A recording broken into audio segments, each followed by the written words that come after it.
Yes, sir. A win is a win. Great live stream from beginning to end, all four quarters. The Commanders versus Cardinals. Dub, man. We will take it. It's an ugly win. It's a win that no outsider, any NFL analyst from ESPN, NFL Network is going to give us any credit for, because people were expecting us to go in there and win by 20 points.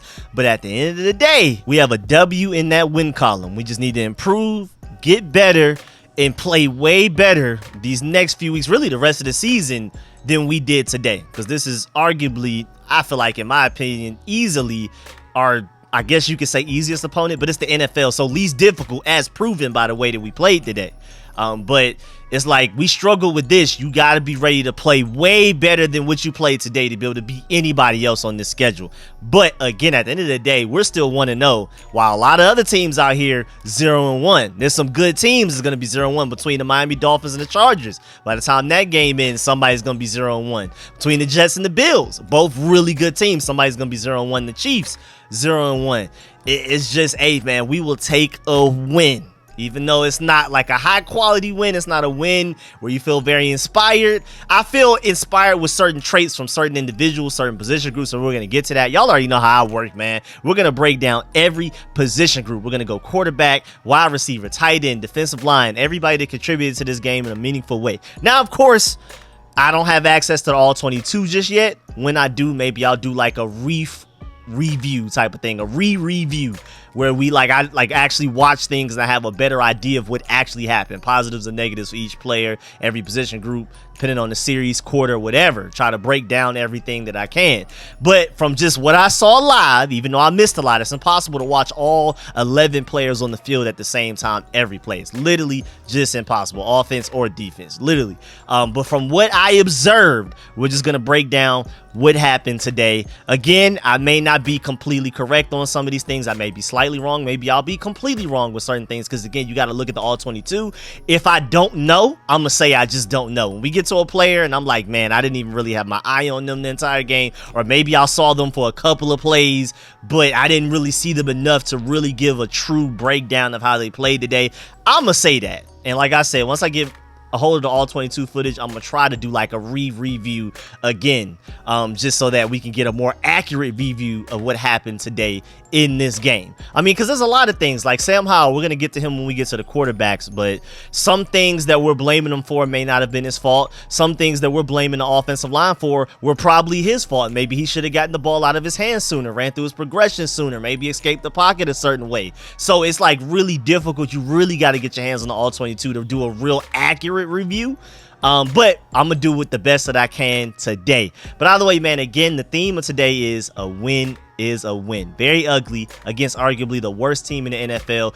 But at the end of the day, man, they played like they wanted to win today. I thought they were going to come out and just wanted to tank for Caleb Williams. Maybe they saw that Caleb Williams news where he may go back for another year. If there's a situation that's bad for him, waiting for him with the number 1 overall pick, he may just be like, Cardinals, nah, I'll go back one more year or something like that. Maybe they heard that and that's why, and they're just like, forget the tank. And a 0-1 is not a good start to a season for anybody, but they went out there today and actually looked like they really wanted to win. Play calling, effort.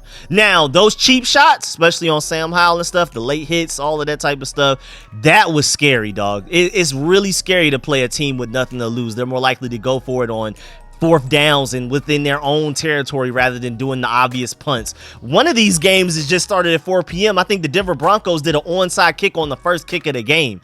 Like, these teams that have nothing to lose are scary. And the Cardinals showed that with the lack of discipline today, with how they were hitting everybody, trying to injure everybody. It was like ridiculous. I was very disappointed in how they played today. Like, I lost a little bit of respect for them because a lot of that was just super unnecessary cheap shots. Like, come on, dog. We already had to deal with the Mark Andrews situation on Danny Johnson. Then we got to get in here and y'all trying to take our quarterback out the first series of the game. Like, golly, man. But yeah, man, sorry for the long intro. Just wanted to get some of my thoughts. I mean, I'm just passionate. I'm excited. I mean, not only are the Commanders 1-0 under Josh Harris, Eric Bieniemy is the offensive coordinator, assistant head coach, Sam Howell technically in his redshirt freshman year, his first true start. But also it's just football is back, man. My Georgia Bulldogs just dominated yesterday, and then my Commanders came out and won today. So I had Alabama lose, I had Georgia win, I had my Commanders win. Let's see if the Giants can beat the Cowboys so they can lose. This can almost be an almost perfect weekend for me. So I'm just excited, period. But yeah, again, a win is a win. Let's go ahead and dive into that. We're going to dive into every position group. We'll even talk about a little bit of coaching as well. But before we do, make sure you stiff arm that like button, stiff arm the subscription button, and stiff arm the bell next to that subscription button so you get notification each and every time I release an informative and opinionated video just like this one. Just to let y'all know the schedule on top of additional content that I'm going to do every week, every day, and stuff like that. Just know every week you're getting a game preview for the upcoming game, a game during the game live stream like we just did for the Cardinals Commanders. Shouts out to all of y'all. I think we ended up with like 8K viewers throughout the stream at some point. Shouts out to everybody that liked and pulled up and donated. And then a game review video like I'm doing right now, which you're watching now. And then game review call-in show live streams where you call in. That's a minimum of 4 things every week on top of everything else that I give y'all. Injury updates, any breaking news that happens on or off the field, Josh Harris or the team, all kinds of stuff, man. So make sure y'all stay tuned. And without further ado, let's get it. You tell your family you can be a commander.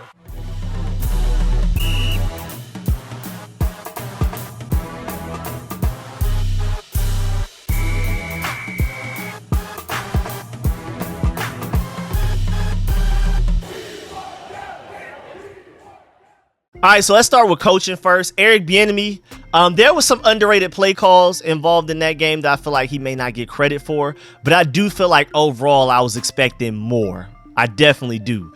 I mean, first of all, a lot of this may not necessarily be his fault, but like Sam Howell entered halftime with like 160 something passing yards and he finished with 202. And it's just like, what happened there? It's not even like we ran the ball very well. We didn't even have 100 yards rushing in total. So I just like Eric Bieniemy. Now the offensive line, we can blame a lot of that on them. We'll talk about them when we get there. We'll talk about the quarterback when we get there. But I feel like Eric Bieniemy also just didn't have a great day. Now, was the day like bad? Was it Scott Turner, what are you doing level bad? I don't think so. Again, he has some moments. Again, I'm gonna have to look at the all 22 to really get a great idea of what was his fault, what was not, to really separate who's to blame in a lot of different situations all across the board. Offense, defense, special teams, everything.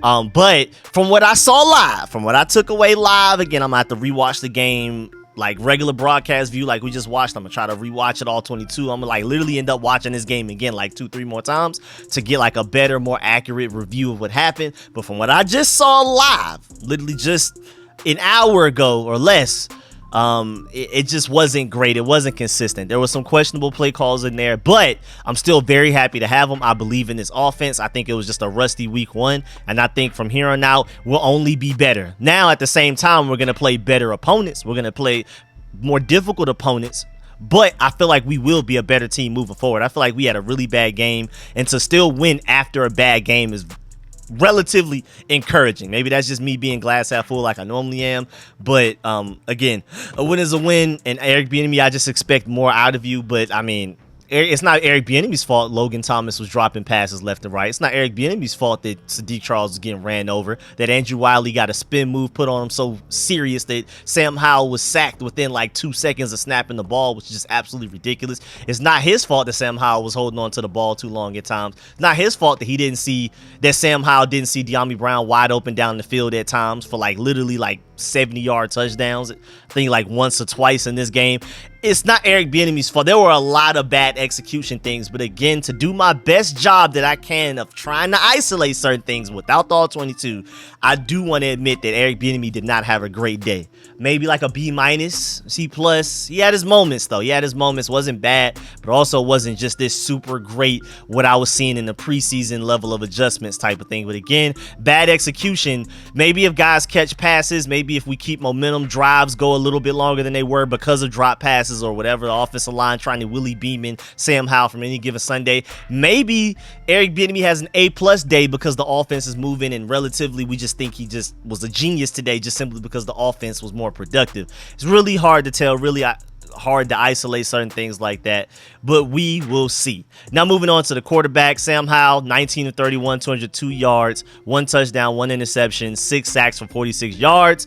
The sacks are interesting because some were his fault, some were clearly the offensive line's fault, and you just cannot that fumble for the touchdown. Andrew Wiley is the LVP of that play, arguably one of the worst players of today, just period, out of the entire game, regardless of position. But Sam Howell, as far as you go, first of all, maybe a different move. You could have avoided the sack, maybe spin back the other way, but also you just can't allow yourself to fumble that and it be recovered for a touchdown. The Cardinals had no offense going. Let's remember the fact that with a 20-16 win, 7 of those points were literally the Cardinals scoring a touchdown against our Commanders' offense. Our defense only allowed 9 points, and then on top of that turnover, 9 of those points, I think they scored maybe 6 of them from the other 2 turnovers, I believe, at least 3 of them. So really the defense, if the offense is just average, like just not simply just giving the ball to the Cardinals in bad situations for the defense, our defense technically scored, only allowed maximum 9 points, really only 3 or 6, like honest, like drives where the Cardinals were able to move the ball on us and really score points. So it's just like, come on, dog. Like, we just gotta be better. Sam Howell, you cannot fumble that right there. The defense, again, at maximum, you can give them credit for 9 points allowed, and you can't give the Cardinals the other 7 to potentially win that game. That's on you. It's on Andrew Wiley more than anybody else, but it's on you as well. The interception that he threw, I don't know what that was. Sam Howell was weird today. Because it's hard to, like, if you say, like, I would give Sam Howell a C today, a C plus maybe, or something like that. Maybe if you look at it a certain way, at very, very best, a B minus. That's being very generous. It's like, it's weird because there were some plays where one throw, franchise quarterback, we haven't seen anybody in a burgundy and gold uniform throw a ball that perfect, that beautifully placed in years. And then the next play is like, what are you doing? Like, you look like a 5th round pick type of thing. Like, what is going on? And it was like one drive, it was back to back to back. Great throw, bad play, great throw, bad plays, great throw, bad throw. It was so, I forgot what drive. I think it was somewhere in the 3rd quarter. It was definitely after halftime. It was just such a severe, volatile, up and down day, dog. Like, super volatile. Like, at times, like I said, he looked like a franchise quarterback. This guy could take us to the Super Bowl with some of the throws and some of the plays he made. That running play for the touchdown, the first touchdown throw to Brian Robinson where he bought time, had all of that traffic, all of that going on, and to be able to decipher the fact that Brian Robinson was open and to deliver that, you're right-handed, run into your left, and then deliver a ball with your right hand opposite of where your body, your momentum is carrying you to accurately throw it to Brian Robinson for a touchdown. Some of those throws, like one of them deep bombs to Curtis Samuel to the left sideline, was ridiculous. But at the same time, he made a lot of bad plays. Now, I'm going to have to look at the all-22 to really get a better idea of what was his fault or not. But again, there's a lot of blame to go around, and it's hard to isolate people because even though he was 19-31, you look at that and like, golly, were you just not accurate today? There were a lot of drops, man. That boy Logan Thomas had some drops. Terry McLaurin even himself had a couple of drops. I believe Jahan Dotson maybe even had one. Like, it's just like, statistics do not tell the whole story. You really had to be there to watch that game to really get what was whose fault, who's not's fault, like who was good, who was bad. And it's just like, there weren't a lot of players that you could just say had a great game. I think there were more players that had good moments and bad moments than players that had pure bad moments or had pure good moments. I think there was a bigger portion of our team that were somewhere in the middle where, like, even Jonathan Allen, we'll get there with the defense, he stepped up big time at the end, but he was literally missing the first half. Now, granted, look at all 22 to see if he literally just wasn't impacting the game at all, if he was getting double teamed or something, but I forgot Jonathan Allen was on the team until like the 3rd quarter. So it's just kind of like that, even relative to the offense and even Sam Howell specifically, where most of our players today just had good moments and bad moments. So I'm trying to give you both for each player that I can remember, that I can recollect, that I even saw, because again, it's hard to watch 11 players at a time every play. But yeah, man, Sam Howell, we got to be better. You got to grow from that. One thing I noticed though, he got to get these x-rays. We got to see if he's okay, because not only with the concussion situation, potentially with the cheap shots, but entering the tunnel after the win, the man had a serious hobble, like a serious limp. I hope he's okay. I think he may be good to go, but like, the Cardinals were literally trying to kill him, like literally take him out of the game. They were playing so dirty. I don't know what that was, man. And then before we move on to the offensive line, man, speaking of going into the tunnel, I mean, at the end of the game, you had KD celebrating. The crowd was the loudest I've ever heard for a Commanders home game in years, at least years, since like RG3 season. That was beautiful. Almost brought tears to my eyes, like live on the stream. That was beautiful. Like those last few possessions where Cameron Curl had that huge hit on, like when they tried to dump it underneath and Cameron Curl came up and hit somebody for like a 2-yard loss after I think it was like a Deron Payne, I think it was a Montez Sweat tackle for loss, then a Cameron Curl big hit in the backfield or something like that. The crowd was ridiculous. That literally almost like made my eyes water, dog. It was beautiful. So the crowd was crazy. We had everybody out there, Ovechkin, Joel Embiid, KD, so many celebrities out there. A lot of Redskins legends, Champ Bailey, Mitchell Rails even use his private jet to go to Miami to pick up a few Redskins legends to fly them to the game, and then he's going to use that same private jet to fly them back to Miami. I mean, it's just like we just had a different environment. RG3 was out there. It was just so different, man. And I'm happy that we won that game because it got to a point that the fans were booing the team because our offense just wasn't doing nothing, and that was pretty funny. But yeah, man, I'm just happy. I just wanted to go ahead and get that out the way while I was thinking of it. Now moving on to the offensive line. Oh, and before we move on, yeah, just somehow go through your progressions quicker. Get the ball out of your hands quicker because, again, some of those sacks, if you would have just gotten rid of the ball sooner, guys were open. So we'll work on that. I like the scrambling, some occasional plays, like the one where he ran for a touchdown. That was really nice. So I shout out to Jahan Dotson for keeping this guy occupied so Sam Howell could get to that touchdown, because if Jahan Dotson would have just let his guy go, Sam Howell would have never gotten that touchdown. But still, shouts out to Sam Howell, man. Again, volatile day. Great moments and really bad moments. He didn't have a midday because he wasn't just average all day. He was either great or bad. There wasn't much middle. It just kind of averages out to like a middle. Now moving on to the offensive line, bro. We got work to do. Andrew Wiley and Sadiq Charles, boy. Now, Sadiq Charles, I would say, had more good snaps than Andrew Wiley. But boy, you were still bad because that one time you got bulldozed and pancake. Like literally, how are you as an offensive lineman end up on your back within 2 seconds after snapping the ball? What kind of bull rush was that? Like, what happened to you, my boy?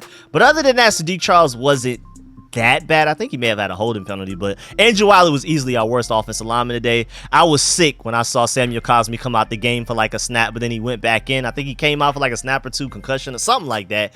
Thank goodness he came back in because he's our best offensive lineman. Charles Leno, I don't remember him being bad today. I don't even remember hearing his name, so maybe he wasn't that bad. I think it was also interesting too because when Samuel Cosmi went out for like a couple of plays or one play or whatever it was, Ricky Strongberg was the one that came in and played right guard. I thought it would be Chris Paul because Chris Paul and Sadiq Charles were literally competing neck and neck for the starting left guard spot. So I assume if there's an injury to guard, no matter which guard position, it would be Chris Paul that would go in for Samuel Cosmi on the right guard, you know, depending on the situation. But it was actually Ricky Strongberg. I thought that was pretty telling. I don't remember exactly what happened on the play, if he blocked well or not, but that's interesting that Ricky Strongberg is the backup right guard, Chris Paul is the backup left guard, rather than just having Chris Paul be the backup for both. I felt like that was noteworthy. But Nick Gates, I felt like he was pretty decent. I mean, one play where Sam Howell got sacked, he should have done a better job of picking up a defensive lineman that kind of moved down. Like Sadiq Charles went on to help Charles Leno at one point, and I think it was Nick Gates' job to pick up the guy that Sadiq Charles let go. I don't know. Offensive line is confusing. It's really hard to know without being literally in the huddle, in the film room with those guys to really know. But overall, the offensive line, good moments and bad moments. I would have preferred better run blocking. I would have preferred way better pass blocking. But overall, wasn't a great, minus Andrew Wiley and Sadiq Charles, it was an okay day. With them, it was a really bad day. That's the problem with them. But again, they had good moments. Sometimes when we wanted to run the ball, they were blasting people up 4 yards down the field before the running back even got touched. Then you had other plays that they couldn't even get Brian Robinson enough space to get 1 yard. A very up and down day, very inconsistent. Great moments at times, bad moments at times. We just got to make those great moments come more often. It's just as simple as that. It's not like it's not there. We just don't do it enough. That's our problem right now. And then moving on, I guess we can go ahead and go to the tight ends. Logan Thomas, come on, dog. I know You didn't participate in any preseason games. You missed a lot of offseason practices, pretty much all of training camp. But dog, them drops to start the first drive killed us, and then you continue dropping passes even further into the game. 8 targets, 4 catches for 43 yards, and I think all 4 targets were dropped. Now, one of them was great coverage. I think the last drop he had towards the end of the like fourth quarter, third quarter, somewhere like that. It was like a Terry McLaurin incompletion, and then it was like a Logan Thomas incompletion right afterwards, and it was just really good coverage on both plays. But it still like touched your hand. Even with the great coverage, it literally touched your hands, and the DB didn't even have a pass breakup. He didn't even touch it. He was just glued to your back. You got to catch that. That's a drop too. That was one of your more difficult drops, and the other ones were way easier. Like, what are you doing? I could have caught that drops. But at the end of the day, Logan Thomas, bad day overall. And then you also allowed a Sam Howell sack. I don't know why. Now that's, again, where it's like, who do you blame? Because Eric Bieniemy, why did you even put Logan Thomas in a situation to be one-on-one with an edge rusher? Because he got killed, and then Sam Howell ended up getting sacked because of that. Is that Eric Bieniemy's fault? Is that Logan Thomas's fault? I think it's a mix of both. But yeah, man, Logan Thomas, not a good day today. Cole Turner, that one catch he had for 17 yards was beautiful. He had 2 targets. I don't remember the other target. I don't remember if it was a drop or anything. But boy, I was so happy when he caught that pass, because that was after a couple of Logan Thomas drops already. I was like, man, well, why are we not targeting him more? Why does Logan Thomas have 8 targets in this game? Jahan Dotson have 7. Terry McLaurin only has 4. Cole Turner only has 2. Like, why are we targeting Logan Thomas this much? I know you're trying to get him back into the flow of the game. The quicker you get him up to speed, the better you'll be as a football team. But golly, man, the man was dropping passes. It's time to move on and throw the ball to somebody that wants to win a little bit more. And other than that, I didn't notice John Bates, which means as a blocking tight end, he must have done his job pretty well, because I noticed Logan Thomas pass blocking. I didn't notice John Bates, so that means that John Bates being kept quiet as a tight end that blocks primarily, I guess he did a good job. But again, you got to look at the all-22 to get the full picture. Maybe he just did it and we just didn't notice. I don't know. Now moving on to the receivers, you had Curtis Samuel, 5 receptions for 54 yards. With his longest being a 32 dot from Sam Howell, arguably his best throw of the day. 5 targets, 5 catches. He caught everything thrown his way. Curtis Samuel, I mean, if you didn't know the Commanders, and this is the only game you've watched of us, you would think he was our wide receiver 1 today. It was nice. Now, some of his targets were like behind the line of scrimmage screens, a little short stuff, but he looked good out there at times, man. I'm not gonna lie. Jahan Dotson was uncoverable per usual. 7 targets, 5 catches, 40 yards, doing his thing. I really appreciate him. Terry McLaurin just did not have a great day. I just think he wasn't 100%. Maybe he's good enough to play, but I don't think he's 100% because he was struggling to get separation. He had a couple of drops. 4 targets, 2 catches for 31 yards. Now, 2 catches for 31 yards is really good. One was 19. The other one was like 12. That's pretty good, kinda, on a per snap basis, but overall, that just wasn't the Terry McLaurin we're used to. Now, granted, it's a mix of we have to spread the ball. We have so many weapons that it's hard for anybody to have a crazy day. But at the same time, there were some possessions with Terry McLaurin that I noticed was struggling to get a little bit of separation. There were also times where he was open and Sam Howell didn't see him. I mean, it's just, again, it's so much blame to go around. It's hard to pinpoint exactly whose fault it is because any given play, it can be multiple people's fault. But yeah, man, Terry McLaurin, I'm just hoping you bounce back and have a ridiculous game next game. Shouts out to Curtis Samuel and Jahan Dotson stepping up big time in his place.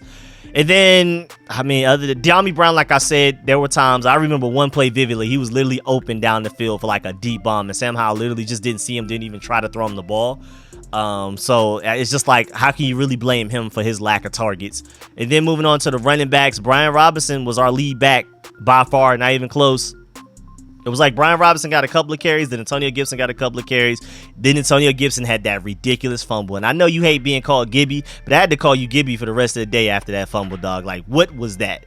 What was that? Now, granted, Antonio Gibson did have that one play where he went for 10 yards after the catch, and he was so shifty. The offensive line did a good job of getting to the second level to block a few people. That was obviously a first down. That was probably the worst call of the day from the refs. Like, how was that not a first down? Then you reviewed it. It still decided it wasn't a first down. Maybe I got to look at it again. Maybe I'm tripping, but I felt like the refs tried to wig us right there. I didn't like that at all. But going back to just running the ball purely, that's it. Antonio Gibson, not good today. 3 carries, 9 yards. I don't think he got another carry after he had that really bad fumble. Now, granted, it wasn't just a terrible what are you doing fumble. It was more so a great play by the defender, but still, you fumble, that's it. Chris Rodriguez fumbled in the preseason. Antonio Gibson fumbled in the regular season. So we said, F it. We're just going to stick with Brian Robinson. He had that near kind of scare of a fumble at one point, but he fumbled literally because his arm hit the ground, like just like Terry McLaurin at one point in the game.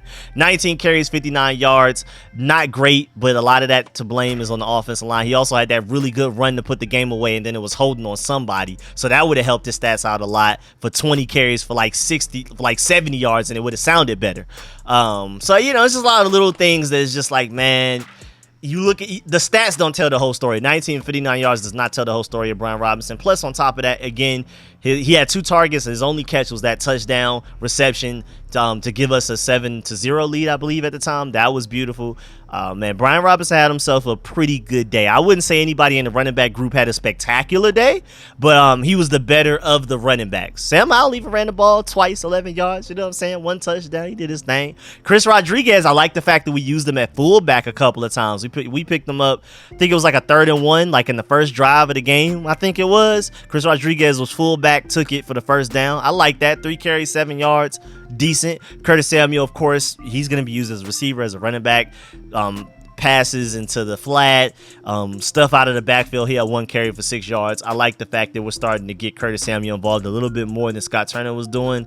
We'll see. The only problem, Scott Turner, the only time he really targeted Curtis Samuel was on screens, and that didn't work out very well. Sometimes some behind the line of scrimmage stuff, and it would be like 3-yard losses. I like the fact that Eric Bieniemy was a little bit more efficient. Not great, but a little bit more efficient getting them the ball. And then that's pretty much it for the offense. That's really like, Jamison Crowder. I mean, I could technically talk about this in the special teams part, but he is a receiver. Liked what I saw from him on punt returns. Nothing really to work with. Cardinals punter was just good today. The ball was in the air for a really long time at times, and he just did what he could. A lot of it just went over his head into the end zone. He had to fair catch a couple, but the times that he did make some returns, like 1 6-yard return he had to break like 3-4 tackles and juke another guy out to do it. So that was a great return, even though it was only 6 yards. So Jamison Crowder, shouts out to him. I mean, to come in, to work out, get a tryout, then to make the practice squad, then get upgraded to the 53-man roster and start week 1, all within less than 2 weeks, maybe even less than a week, is very interesting, man. Shouts out to Jamison Crowder for his return. We had RG3 in the building. We had Champ Bailey in the building. We had Jamison Crowder in the building as an alumni, but he was a guy that was still playing. Like he had a jersey on out there, a jersey and some pads on, returning punts. I'm happy to see Jamison Crowder back, man. I really am. He looked like a really solid punt returner for us. I'm really happy to have him back. And then let's go ahead and move on to the defense. Cameron Curl was absolutely different today. Absolutely different. He gave up like 1 play in coverage early in the game, like the first quarter. After that, he was literally arguably our best defender. I think between him, Montez Sweat, Jamin Davis, Emmanuel Forbes, and Deron Payne were our best defensive players today. Arguably the best players on the entire team today. We're going to get to that, though. Y'all know I work position group by position group, so we're gonna start with the defensive line, and they were our best position group today, period, point blank, period. The defense, period, was just better than the offense. Again, only allowed 9 real points to the Cardinals, and then again we had 3 turnovers, so to only allow 16 points, one of them being a touchdown off of 3 turnovers, is remarkable for a defense. This defense looks very suffocating. The secondary was inconsistent, but at times they looked great as well. But the defensive line was dominant. The linebackers look good today because the defensive line was dominant. Their jobs were made easier because the defensive line did their jobs. I was wondering where the pass rush was early in the game, like the first quarter. We were all like, man, what's going on? Is this the same team that still has Jonathan Allen, Deron Payne, Montez Sweat, and all of these guys? But they started to show out, and they just kept it going the rest of the game. That was a beautiful game from the defensive line. But you got to remember, Chase Young out, James Smith-Williams banged up. So, we had to work with what we had to work with, but our defensive line depth is ridiculous. Oh, yeah, F.A. Obado on IR. Fadarian Mathis on IR. Don't forget that our defensive line is very hurt, very banged up. We're literally missing half of our defensive line, basically, and they still went out there and dominated. They're our best position group right now. Receiving group just didn't have that great of a game today, even.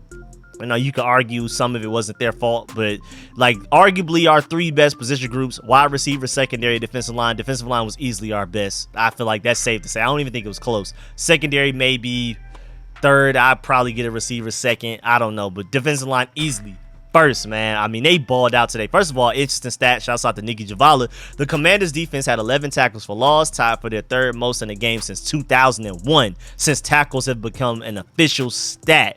And the defensive line had 8 of them, 2 apiece from Sweat, Payne, and Allen, and 1 from Abdullah Anderson and Casey Toohill. That's a crazy stat right there, man. Our defensive line dominated. Like, the secondary can cover. You just worry about covering. Linebackers do what you do. The defensive line can stop the run themselves, rush the passer themselves. We'll get to that because one of the Montez Sweat sacks was a coverage sack. So when's the last time you heard a burgundy and gold player get a coverage sack? Like, our secondary, I've told y'all this since we drafted Emmanuel Forbes and Quan Martin. Now that we have an improved secondary, even though we still got to wait for Quan Martin, our improved secondary is going to allow our defensive line. Instead, Montez Sweat has been Mr. One Step Away, Mr. Get all the pressures but get no sacks. Now he's starting to turn those into sacks because our secondary actually covers a quarterback long enough for him to hesitate, hold on to the ball just a little bit longer, long enough for Montez Sweat to get home. So, man, our defensive line was dominant today, but you also got to give the secondary a little bit of credit because at least one of those sacks we got today, especially from Montez Sweat, was literally a coverage sack. His coverage was so great. The quarterback had to hold on to the ball for like 6+ seconds, and Montez Sweat was able to get there. I think that was his first sack of the game. But either way, man, Montez Sweat went absolutely stupid today, man. 5 tackles, 4 of them solo, 1.5 sacks, 2 tackles for losses, man. Montez Sweat had a pay me type of day. So did Cameron Curl. We'll get there when we get to the secondary. But that was a bring me my money type of day from Montez Sweat today. So proud of him. Y'all know I got a soft spot from the players on this team that are from Atlanta. So, like, Montez Sweat's one of them, and I was just super happy to see him ball out. I'm still rooting for Chase Young. I want him to come back and earn that last contract because they both are probably fighting for one contract right now. I want Chase Young to have a double-digit sack season even after he comes back from missing a game or 2. But, man, I love to see Montez Sweat playing well, bruh. Again, that I feel like he had a great game today, don't get me wrong, but I feel like the secondary helped a lot because one of those sacks was literally a coverage sack to where the secondary has such great coverage. Montez Sweat last year, with the way the secondary was playing, wouldn't have gotten a sack on that play. So, hey, man, great game from him, but the secondary helped. It's complimentary football, and I know I hate that word, but secondary makes the defensive line better. The defensive line makes the secondary better, so I love it. Again, Montez Sweat, a monster day. One of the game's MVPs. You can argue easily one of the 5 best players we had because not only did he have a certified sack that was a coverage sack, then he had the strip sack to force a fumble that Deron Payne recovered, and then the Cardinals had a sloppy play where Josh Dobbs like fumbling the ball, and Montez Sweat was able to recover it right then. So that guy was everywhere today. He had a forced fumble that was recovered by the Commanders that led the points. He had a recovery that led the points. This man balled out today, man. That man was somebody different.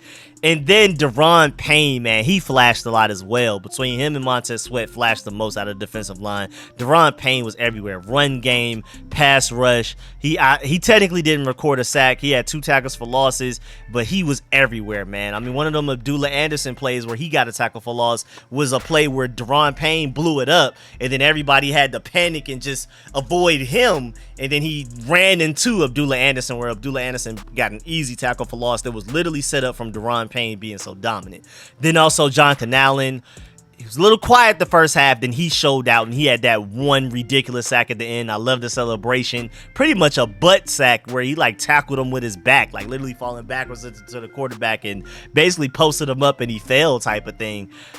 Basically pulled the chair on the guy. But hey, man, Jonathan Allen, you weren't like great all day, but when we needed you most, you stepped up, and that's why you're a captain of the team. Great game from Jonathan Allen. That second half was beautiful. If he could have had that second half and the first half as well, you could argue that Jonathan Allen was probably our best player today. But he just went a little quiet in the first half. But again, I gotta look at the all 22 to see if he was just being double covered or whatever. What exactly happened there? But he had 3 tackles, 3 solo. 2 of them were tackles for losses. Bro, this was a tackle for loss type of day, my boy. I'm telling you. It did. Don't even sleep. James Smith-Williams did his thing. He stepped up big time to start in place of Chase Young. 3 total tackles, 1 of them solo.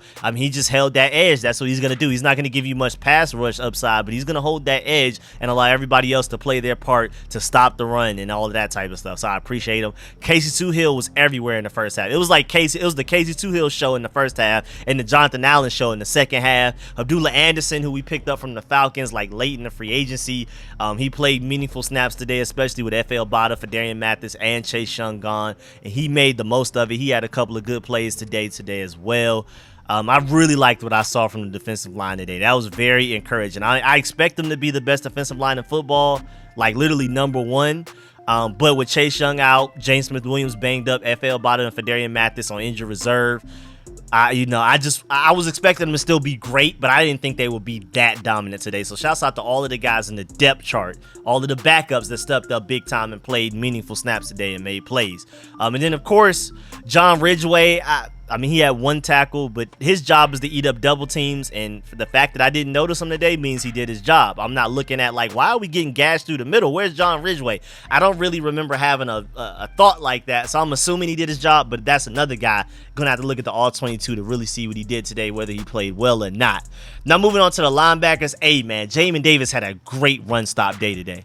Arguably one of our best players on the field. He was tied for second on our team in tackles with 6, 4 of them solos, 1 of them a tackle for loss. The first half, he had 3 run stops by himself, purely one-on-one, go up and tackle this guy for, at worst, a 2-yard gain. I think 1 was a tackle for loss, 1 was a 1-yard gain, another one was 2 at the line of scrimmage or something like that. Jamin Davis was on point against the run. Do not worry about him. I feel like linebackers, the fact that we didn't hear their names and we kind of forgot they were out there is a good thing. Cody Barton didn't get abused in coverage. Jamin Davis didn't get abused in coverage. Both of those guys were solid in coverage, did what they were supposed to do. I remember Cody Barton vividly having to tackle Zach Ertz after a 5-yard catch, but that wasn't bad. Jamin Davis, everybody just did their thing. The fact that, again, when it comes to a lot of players on a team, offensive line, DB, and even linebacker at times, except for we want to hear your name against the run. It would be nice for you to get an interception, but the less we hear Cody Barton and Jamin Davis's names, the better. That means they're doing their job. The less we hear a DB's name, the better. The less we hear an offensive lineman's name, the better. That means they're doing their job.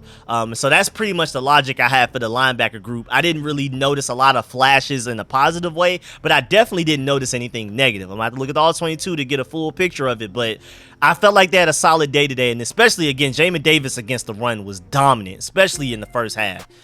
Second half, I didn't really notice him as much, but the first half, he was dominant against the run, bro. He was not playing with them. Cleek Hudson and David Mayo, if they played, I didn't even notice them out there, to be completely honest.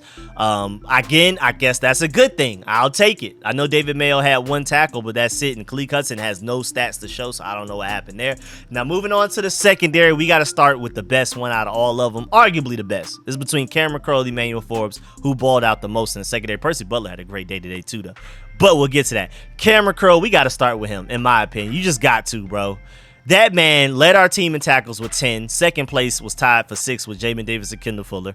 8 of them were solo, so he had more solo tackles than the next guy on our team had total tackles. And 1 of them was a tackle for loss. Again, the play that I was talking about where the crowd went super stupid. It was a Montez Sweat tackle for loss, 1 yard. And then a Cameron Curl tackle for loss for a -2. It was sometime late in the fourth quarter, that second to last possession that the Cardinals had right before we got the ball back and basically ran the clock out. I think it was that possession. Cameron Curl, other than 1 reception he allowed to, I think, Zach Ertz at one point early in the first quarter, something like that, shutting everything down in coverage, pass breakups, everything, bro. He was everywhere, man. Cameron Curl hooped today, y'all. He hooped. Pay him. Pay Montez Sweat. Pay Cameron Curl. They hooped today. They earned it, man. They super earned it. I loved what I saw today from them. And then moving on to Percy Butler, man. Hey, man, he ran that route better than the receiver did. You got to catch that interception, though. You got to make that play and catch that interception, because I believe the Cardinals ended up scoring at least a field goal on that drive. You could have at least cut that off and allowed 0 points. But still, man, I feel like Percy Butler had a pretty good day today. Up and down at times. I do remember having a negative play, but I don't remember exactly what happened. But he's learning, and I love the fact, first of all, the main thing I pointed out in the live stream is that it was the first quarter and Percy Butler was getting snaps. He's getting meaningful snaps. right now, the snaps that Quan Martin, ideally would be getting as a second round pick, if he was ready to step up and play enough snaps, Percy Butler's getting those snaps. Those Buffalo nickel, like those random slot corner kind of, maybe playing a little safety at times, the versatile chess piece snaps, he's getting those. Again, Cameron Crowe's mostly like a pure strong safety now, so when Quan Martin's ready, he'll probably take over. But then again, with Percy Butler, the way he's looking, it'll probably be evenly divided, but Percy Butler and Quan Martin will get those snaps that Cameron Crowe used to get, where he's around the box, he's in coverage, he can be anywhere. You just never know any given down, which helps our defense and makes things more complicated and difficult for the opposing offense, quarterback, and offensive coordinator. Now moving on to Derek Forrest. I do remember him giving up a deep ball, but other than that, I didn't really notice him. He had 5 tackles, 2 solos. I don't even remember those tackles really, so I can't give you an accurate breakdown of whether he had a good game or not. But moving on, Jeremy Reeves in special teams, boy, he was doing his thing. Now moving on, cornerback wise, Emmanuel Forbes is already our best corner. He got beat kind of one play where it was just a ridiculous route for it was like 3rd down. They picked up like a 5-yard catch to keep the first down going sometime in the 4th quarter or late 3rd, something like that. Definitely in the 2nd half. Other than that, Emmanuel Forbes was like pre or shut down from what I saw. I'm about to look at the all 22 to see like where there's some plays where he got beat and Josh Dobbs just didn't see it. But from everything I saw, beautiful day. 3 tackles, all of them solos. I mean, great tackle. Our whole team, let's go ahead and get this out the way. Our team tackled very well today. We did not have a lot of missed tackles like we normally do. So that's one thing I got to give the defense as well. On top of the fact that they didn't allow a lot of points off of turnovers, even though, defense wasn't even on the field when the Cardinals scored their touchdown against our offense. So that doesn't even count. They also had excellent tackling today. Shouts out to them for the tackling that our defense had today. They were not missing tackles like I'm used to them missing tackles. And Emmanuel Forbes is one of the main ones I'm talking about, which is why I'm bringing him up. But also, of course, man, the coverage he had today, especially that last one to end the Cardinals drive right there, 4th down, one-on-one, no safety help, literally ran the route with the corner, with the receiver. Emmanuel Forbes is the truth, dog. I've been trying to tell y'all. I know a lot of Commanders fans doubt him. And again, I'm about to look at the all 22 to see if he was all perfect like it seemed like he was just from watching the game live. Maybe he had some mistakes that just weren't taken advantage of by the Cardinals offense, and maybe another team would. But Emmanuel Forbes, from what I noticed today, was beautiful. He looked like our best corner. Benjamin St. Juste was getting beat at times. Kendall Fuller was getting beat at times. They both had good moments and bad moments. Emmanuel Forbes, from everything I saw, that I noticed at least, again, live streaming, talking to the chat and everything, he looked like he pretty much just had a really good game, whereas Benjamin St. Juste and Kendall Fuller were kind of up and down. But Kendall Fuller also tied for the 2nd most tackles on our team with 6, 3 of them being solos. But at the same time, man, if you're a cornerback, shouldn't be that high in tackles. That means you're allowing too many catches in coverage, but also that can mean that you're blowing up screens like Kendall Fuller tends to do, or you're making plays against the run, which is also good. But yeah, just up and down day from those two. But Emmanuel Forbes, from what I saw, was pretty good. Jeremy Reeves had 3 tackles and 2 of them solo, so that's pretty good as well. And that's pretty much it for the secondary. That's pretty much it. Christian Holmes, sometime in the 1st quarter, I don't know why he was in the game so soon. Like 1st quarter, Christian Holmes was in there and got beat, and then he had to make the tackle. That's the only play I remember Christian Holmes being on the field, and maybe we was just like, all right, after that, we're not playing him no more. But hey, man, I'll take it, man. A win is a win. And before we get up out of here, special teams, of course, as well, man. Shouts out to the special teams. Joey Slye made every kick, 2 field goals, his longest being a 33, and 2 extra points as well. Shouts out to Joey Slye. So he was 8 of our points himself. Hey, man, good kicking. Because the thing with him is not, can he make the kicks, especially like the long ones, the 50-something yarders? I'm not worried about that. It's can you be consistent, especially with extra points and low kicks, the easy stuff, the chip shots and things like that. Can you be consistent? So far, he's being that. So that kicking competition we had in the offseason probably made him get on point, and it looks like it's benefiting him and us as a team.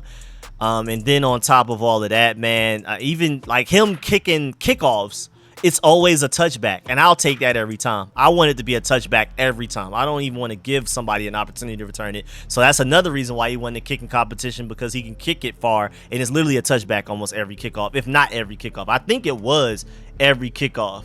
Oh, wow, a female Commanders fan sucker punched another woman that started a brawl at FedEx Field in the stands. I didn't even know about that. I'm just seeing that notification as I'm wrapping up. But Yeah, man, I like the fact that we have Antonio Gibson and Byron Pringle back on kickoffs, and I love Jamison Crowder back on punt returns. Right now, Dax Mills on IR, and even if he were to come back, I want Jamison Crowder to keep that job.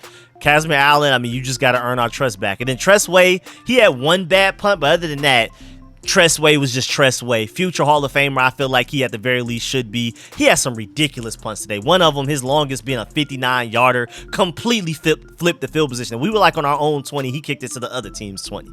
Like, golly, man, I really appreciate him, man. So, hey, man. And then Cameron Cheeseman, we still got to figure out. It wasn't bad, but one of those snaps to Tress Way to hold for Joey Slye to kick didn't go so smoothly. But it wasn't as bad as the preseason and training camp. So, I guess there's improvement there. I want you to get that perfect. Other than that, I'm fine. And then, yeah, man, that's the end of this video. Please get in the comment section. Let me know how you feel about everything discussed in this video. Please stiff arm that like button, stiff arm the subscription button, stiff arm the bell next to that subscription button, so you get notification each and every time I release an informative and opinionated video just like this one. All these game reviews, game previews every week, live streams, multiple live streams a week, all of that. Stay tuned for all of the content, man. Definitely let me know in the comment section what you took away from this game, anything that I missed, anything that I may even be wrong about. If you disagree or agree with any of my points, all of that. Let me know in the comment section how you feel about this win. Are you happy that we won but sad that we struggled? Are you like me, whereas, hey, a win is a win, we'll take it, we just got to play better later? Or are you just super discouraged by the fact that we barely beat arguably the worst team in the NFL?